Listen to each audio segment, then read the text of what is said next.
Welcome to another edition of the HHC Sports Weekly. I'm Justin Soakland with the HHCSports.com. This week's show, we have some highlights from football where Seymour broke through with a big win that ended a losing streak. Jeffersonville and Columbus East both won to set up their showdown for the league title. And the Hoosier Hills Conference also crowned champions in cross country and volleyball. And finally, we had two athletes from the Hoosier Hills Conference earn all-state status in girls golf. So we'll take a look at all those things this week.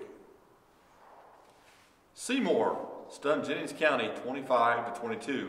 The Owls snapped a 17-game losing streak as Zach Carpenter scored the winning touchdown with 15 seconds left. Seymour, which starts a freshman at quarterback and two sophomore running backs in the backfield, recorded the first win in the history of the senior class at any level at the high school. The Panthers had 270 yards on the ground with Dakota Bott, Ethan Chandler, and Connor Byram scoring touchdowns.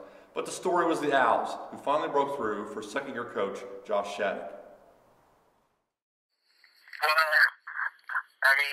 it's been a really tough, year and a half, and when you're losing, everything kind of builds up. There's a lot of tension. You could cut it with a knife.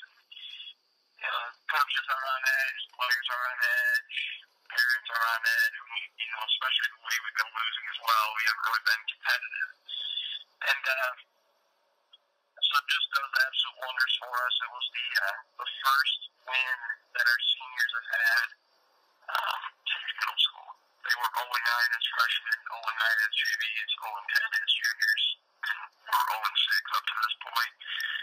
So it was just, we keep preaching for everybody to just believe that what we're doing will pay off, and to actually see it translate into a Friday night was just incredible for us.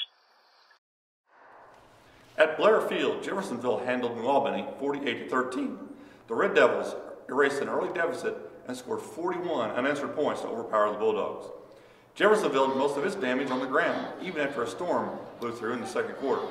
Isaiah Mack ran for 106 yards and one touchdown, while Jordan Barnett had 84 yards and 4 scores. New Albany's offense struggled. The Devils had 5 quarterback sacks and forced a safety.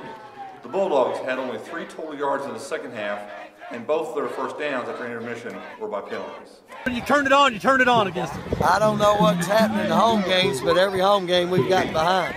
So we can come from behind, but it was a rivalry game. It was good for our kids to come out and play. After, they were kind of shocked that they took the lead on us. They went down the field on their first 2 drives. It was easy. So after that, they didn't score a point. So I'm real proud. Once we calmed down and played, we took control of the game after that safety. It's big momentum. I'll say, did the safety kind of turn momentum? The safety turned momentum on them, and then we took the lead right after the safety. And after that, we played really well. Down a little bit in the second half, was able to get some movement and get some offense going. But yeah, their defensive line played very well. Hard to keep up with them too, and once they get rolling, it's hard to stop their momentum. Oh, exactly. And I think we gave them some big plays. I go back to we were in a gunfight and we had a pea shooter and we were taking on a Sherman tank. And then our JV guys, God bless them, they should be playing Monday afternoon what they should be doing. But they stepped up. Floyd Central defeated Bedford North Lawrence 21-14. Floyd Central running back Blake Carl broke a 64-yard touchdown with 7:28 left. And B&L had costly late fumbles as the Highlanders ended B&L's 3-game winning streak. Carl ran for 117 yards and 2 touchdowns, while Gary Posey had 112 yards on the ground. Matt Scheffler ran for 143 yards for the Stars, but B&L's key stat is usually turnovers, and the Stars had 3 more against Floyd. B&L now has twice as many turnovers, 22, as its opponents. Floyd Central coach Brian Gleasing and the Highlanders celebrated a big road win after 2 tough losses. It was a big win for us. Bedford's a solid team and much improved from last year, and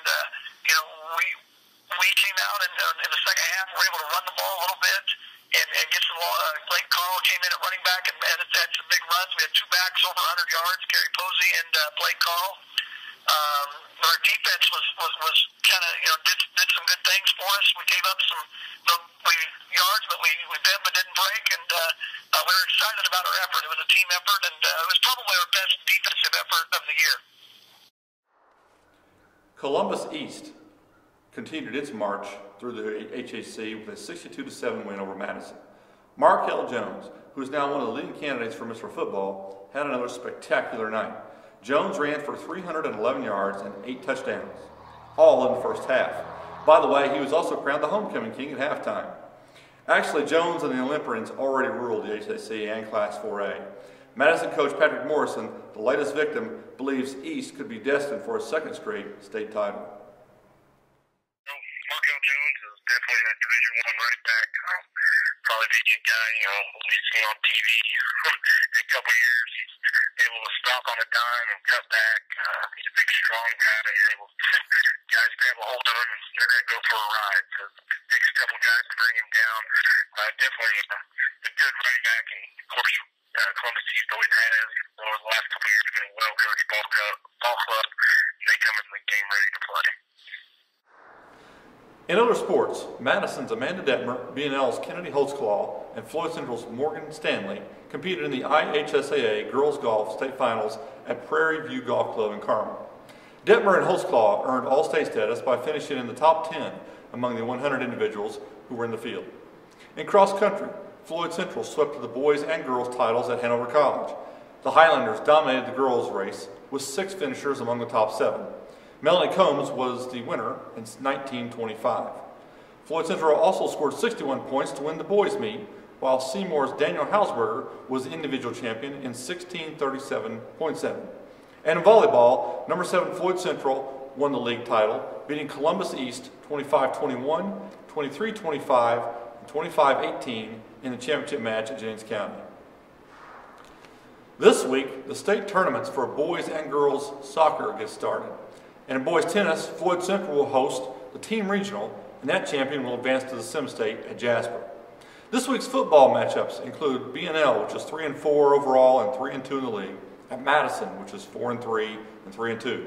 Floyd Central, 3-4 and 2-3, will visit Jennings County, which is 1-6 and 0-5. Seymour, 1-6 and 1-4, will travel to New Albany, which is also 1-6 and 1-4. And of course, the big game this week is Jeffersonville, which is 7-0 and 5-0 in the league, at Columbus East, which is also 7-0 and 5-0 in the game that will decide the league title. Forfeit next week? Oh yeah, we're not going to Columbus. I need to call Gaddis.